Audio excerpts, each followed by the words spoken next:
I'm Vin. I'm Sori. And this is Puscifer, or Puscifer.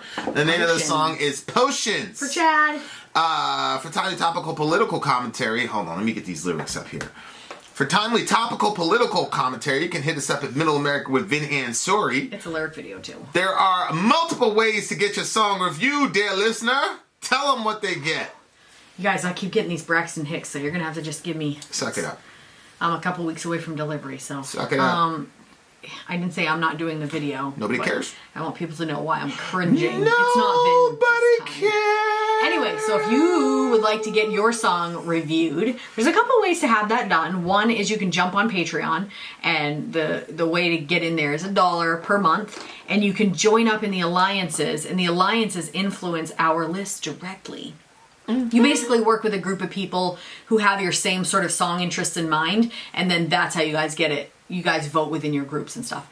But if you're like, no, I don't want to vote with other people, I don't want to have to wait, or I just want to get my song right on the list, or I want to dedicate my song to someone or something, the way to do that is you can either go through Patreon or PayPal or Cash App.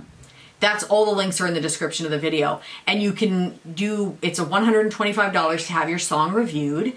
And it's no extra if you want to have it dedicated to someone. At this point, we're just throwing that in if you want that. And yeah, so you can do that. And after you do that with us 3 times, it actually bumps you to the $75 price, which is pretty cool. And that is what Chad did. And so that is why we are reviewing this song with this exact link. Because you send the link and you make the choice if you're the one that chooses to take that option. So anyway, up to you what you want to do. Or you can just wait and see what comes out in the next show. We put out 2 a day at least. So there's plenty to pick from. All right. So, let me get these lyrics. Currently, our top viewed video is Disturbed, Sound of Silence. Really? That beat Korn's Daddy? Yep, it beat it.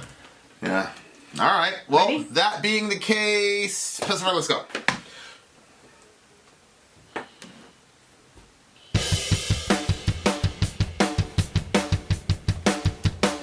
A bit offbeat drumming.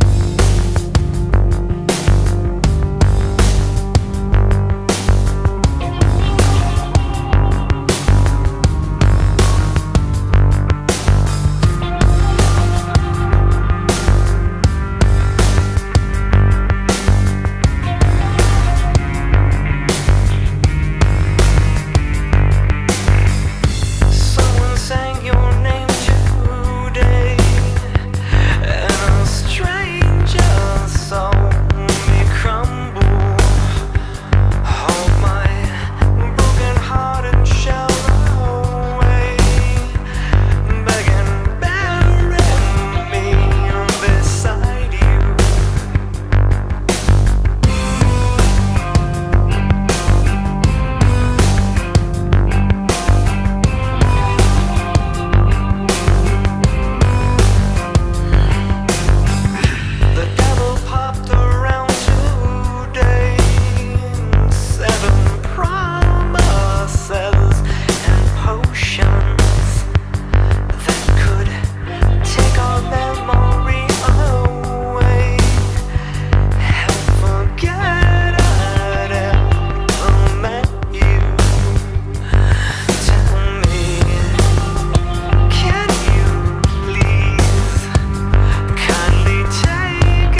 Yikes. Wow.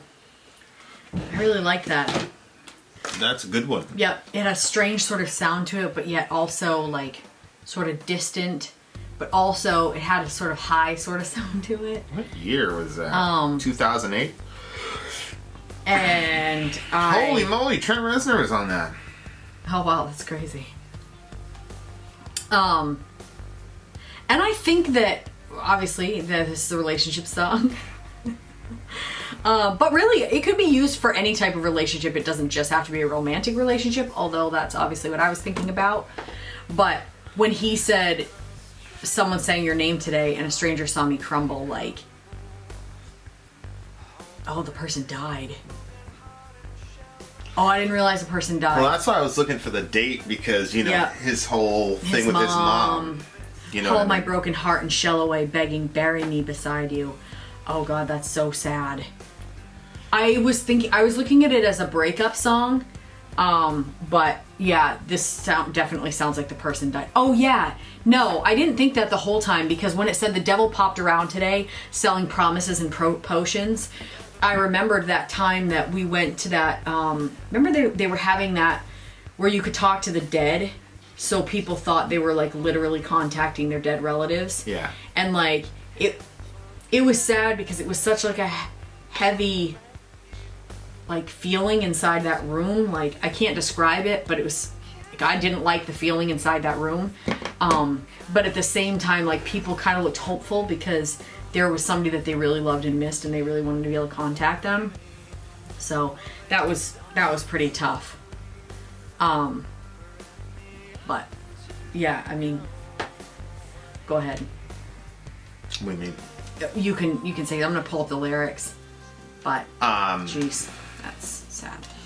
No, you know, it's, you know, Maynard has, you know, he does so many different things with his voice, you know, that He really does. there is this movie, Eternal Sunshine of the Spotless Mind, That's what I was thinking of. and that movie to me was like one of the most depressing, if not the most depressing movie I've ever seen in my life. Because I remember the first time I saw it, and I was, you know, with the other person, and like that whole relationship was like doomed, like from the beginning. Is that the one where they split up and then he goes and they He goes take away to his memory? takes away his memory of being with that person. Yeah, that's exactly what I was thinking of when this song was going. And so it was like Memories can be so painful. yeah, but it's just a crazy thing in the human experience, man, when you can have such a deep relationship with a person that can be gone. I'm like specifically talking about, you know, my mom, but there's another person in my life where like the whole like last year I was in New York, like the last year and a half I was in New York, like we had this whole like you know, we had this whole routine. You know, we'd get out of school, we'd hang out there. She'd come home, she'd cook us chicken, and like this wasn't my mother. Like my mother was, you know, this is, you know, my girlfriend's mother at the time. And, like, she'd cook us chicken and rice, and then I would help her with college. She was doing Cute. college work, so I was helping her, like, especially with her English and stuff. And we'd sit and watch Touched by an Angel. That would get us to 9 o'clock, and then like the last 12 bus, because my Metro card ran out at like 9 o'clock or something like that, or 9:15 or whatever. And then we walked to the 12 bus and go home, and I did that every day for like a year and a half. And You said we would walk to the bus? Well, me and my girlfriend. And then your girlfriend would walk back by herself? Well, I mean, it was like her building was like right by the 12 bus. It was like, you know, whatever. But I mean, that the mentality is, even now it's completely different than back then. Like back then, like we'd hear gunshots and all that shit. We'd go to the window, we'd go toward the window. Like, yo, who's busting? Who's shooting? Yeah, man. So she was just a big part of my life, you know. And then, you know, she's been gone since 2012, and it was, you know, really unexpected, and it was, you know, some really dramatic shit. that if I wrote about, people would be like, nah, that shit didn't happen. But, you know, so it's like, I'm listening to the song, I'm like, that whole situation, you know, because both of them are like, I don't know, man. It's pretty crazy. It's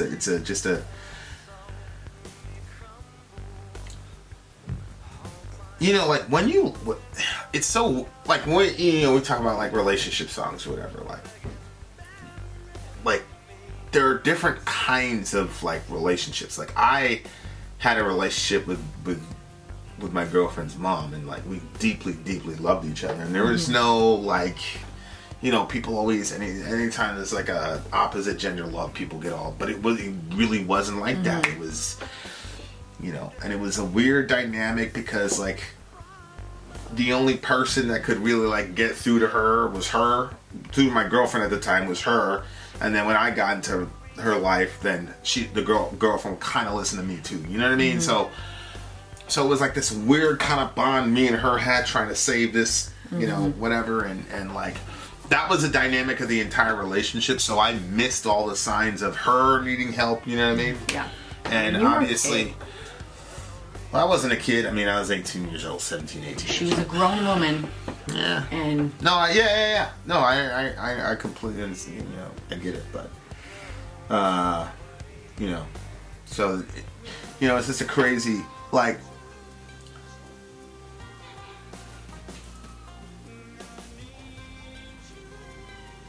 Just thinking about her and that whole situation, you know, and not being able to, you know, like there's a particular situation that happened over the past weekend, you know, and you're like, oh, you know, we should reconsider where we're moving because X, Y, and Z, and I'm like, no, we can't do that. Like I can't, like, I'm not gonna have this person, you know what I mean, like determine where we live. Like that's not gonna, and that's just a line that I have in my head, like period. Like that's not gonna be a factor. Yeah, that's what it seems like to me. That's not gonna be a factor, period. But on the other hand, like, and the reason for that is that we have to live, you know what I mean? Like my entire life, really the vast majority of my life has been around like around this person, making sure that, you know, X, Y, and Z, and like I was blinded to everybody else around me that, you know, like her, you know, her mom.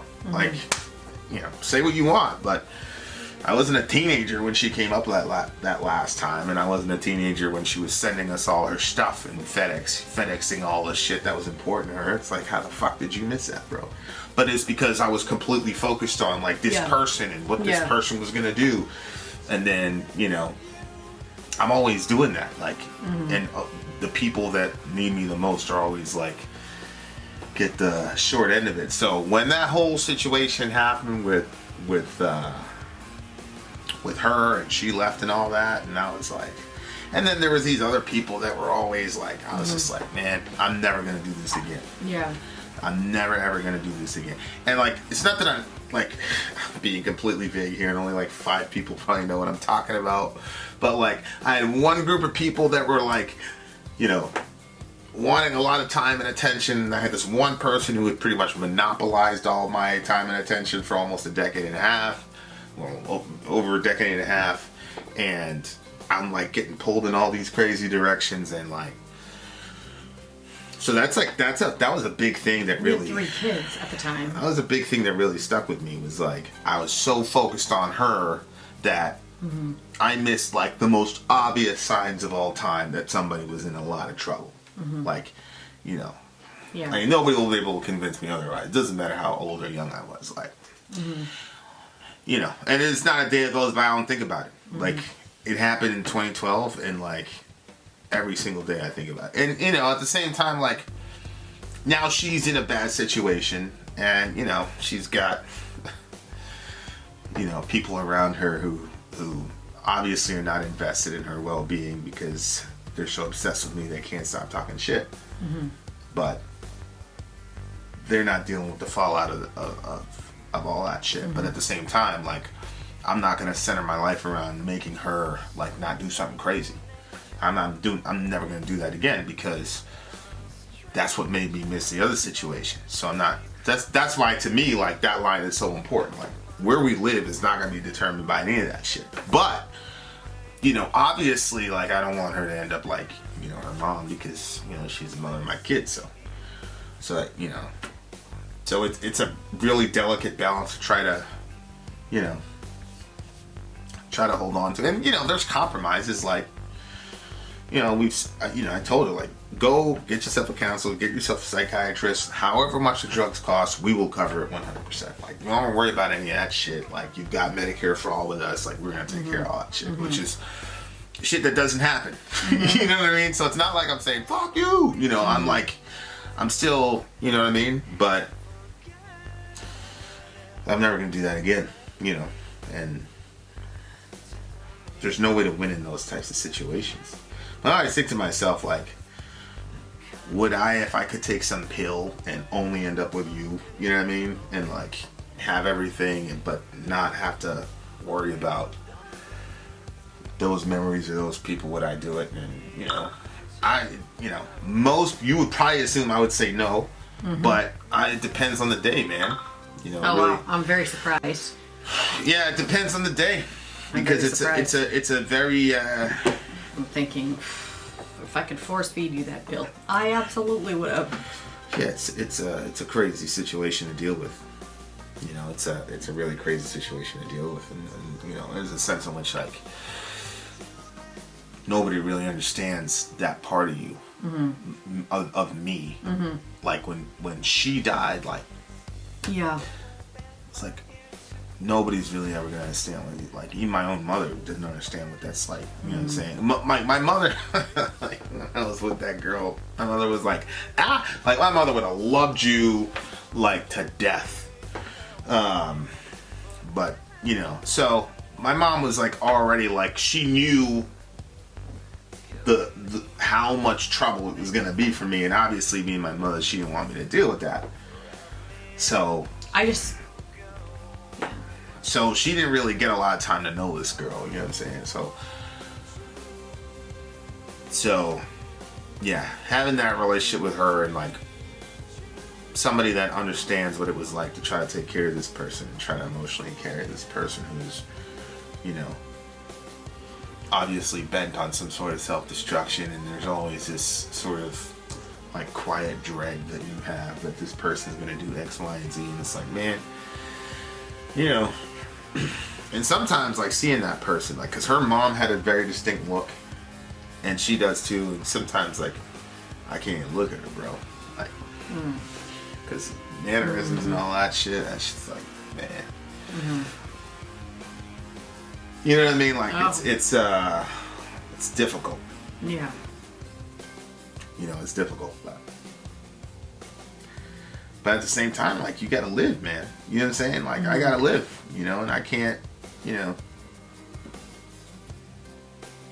I can't hold my family emotionally and geographically hostage to what this person's gonna do. No, I feel like you're misunderstanding me. I don't think that, you know, we should make a decision based off of them necessarily, but I'm saying, like, our kids visit. Yeah, but if the situation that happened this week happened while we were where we're planning to go, then they wouldn't have been down there. Okay. You see what I'm saying? Okay. So, you know, if we're 45 minutes away, like, you know, because right now we're, like, you know, 5 minutes away, so. It's so close. Something reckless happens, then, you know, whatever, but, like, they're just not coming that week then. You know what I mean? And you know, she was kind of like, she didn't want them around. And, you know, for me, it was good for her that they were around. You know what I mean? So it's just this weird, very strange. It was good for her, but it wasn't good for the kids. I don't think it's good for them. It wasn't, like, optimal. But again, like, when you come from where I come from, it's necessarily normal. But it wasn't, like, completely detrimental. I mean, I don't know. I mean, those experiences as a kid, like, made me a lot more of a compassionate person, and it also gave me a lot of mental toughness that other people don't have. That served me well throughout my life. Yeah. So, you know, I don't. And that's one of the sort of yin-yang situations between me and you. Like, I'm used to living in suboptimal situations. Yeah. And you're very big on optimizing. Yeah. So that creates, tension with us, because I'm like, why does everything have to be? But yeah, it's a tough thing, and when you're dealing with a person like that, you're always second and third guessing yourself as to whether or not you made the right decision, and and the thing is if you screw up once, like people die. So yeah. So anyway, it was just an interesting song because it brought up a lot of thoughts I've had about people and things like that. But yeah. Obviously,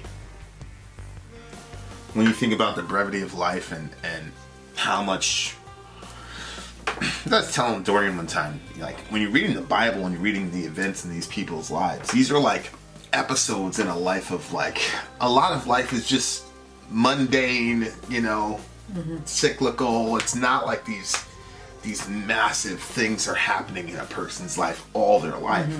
I've had a pretty chaotic upbringing, but there was a lot of, regular days. So those are the things to me that make it, like, I don't think I would ultimately take that pill, right? Just because all of the horrific times and all of the awesome times, like, it's not like they were there all the time. Like, I think, like, to me, one of the main markers of a healthy relationship is, like, can you be bored with the person?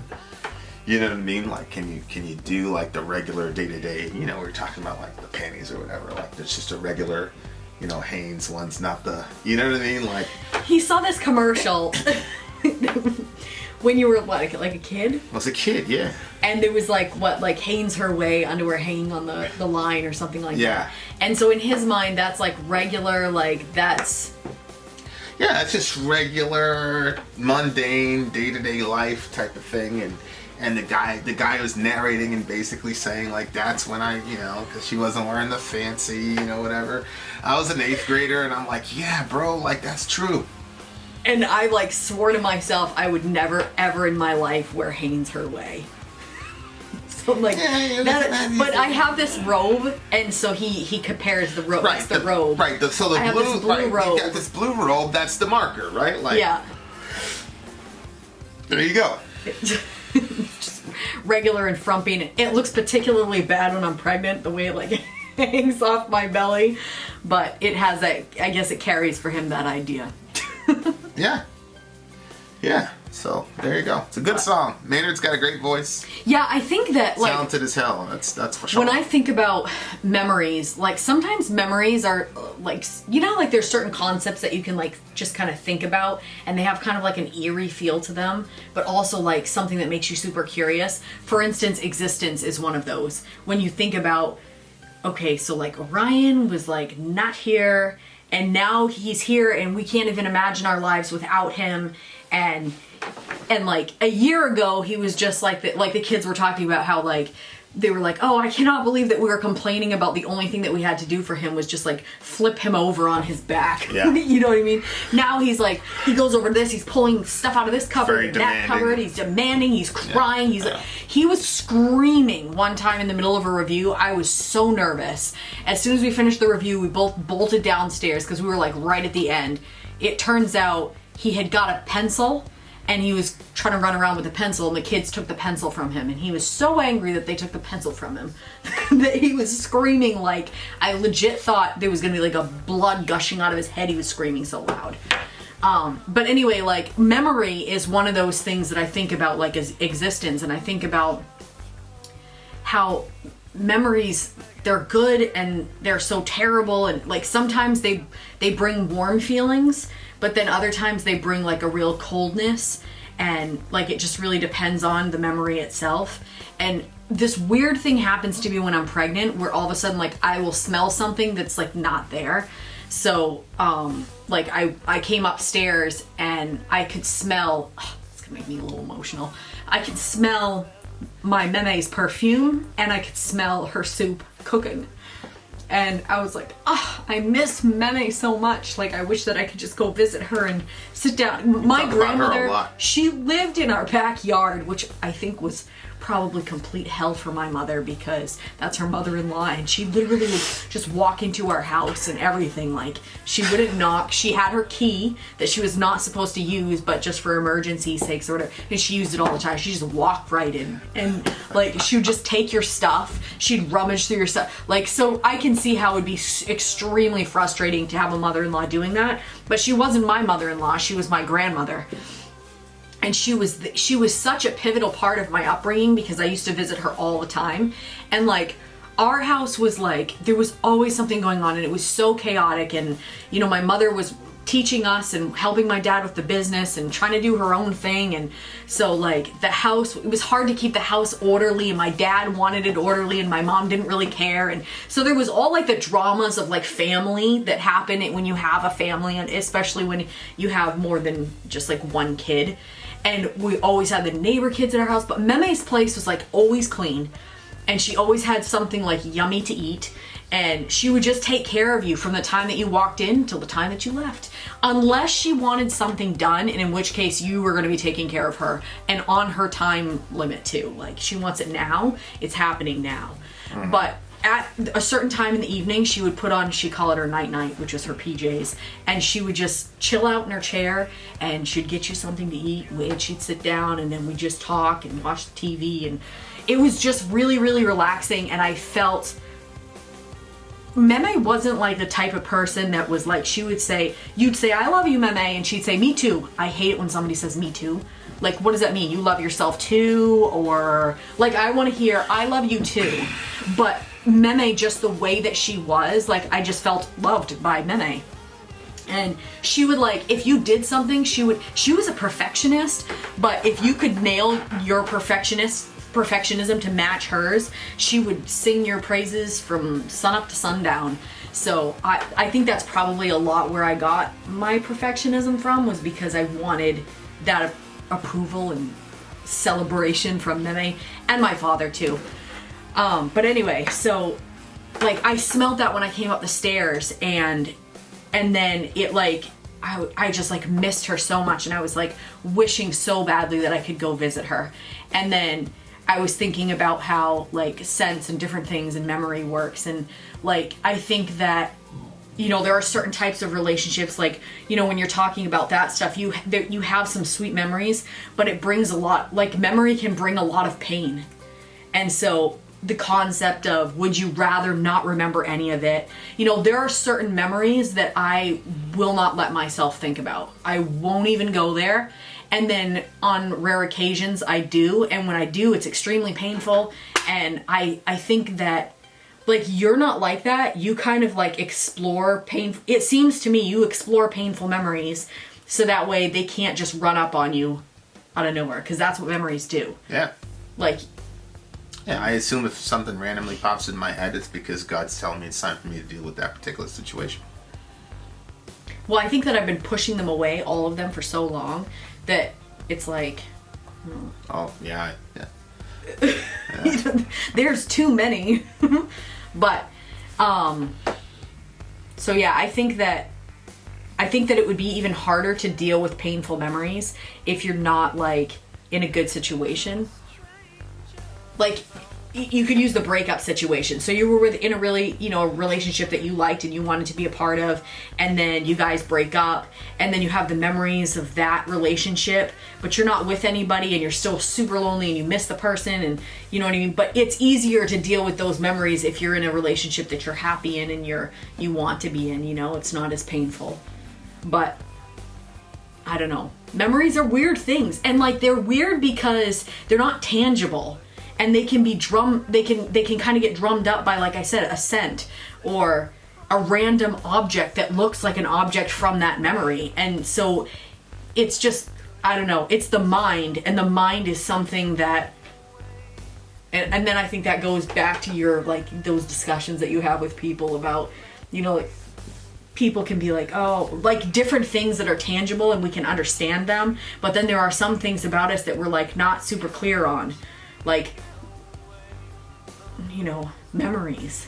I don't know how to explain it. It's just a weird thought that I have, and I mull over it and I never really come to any conclusions. It's just memories are strange things because they can feel so real, and they can feel like they were just yesterday even if they were years ago.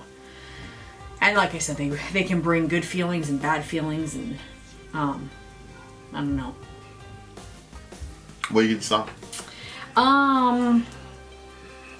It's a high one for me. 9.9. It's a 9.8 for me. Good song. Shout out to Maynard. Good song, good band. Vin out. Shout out to Chad. Soriel. Gone.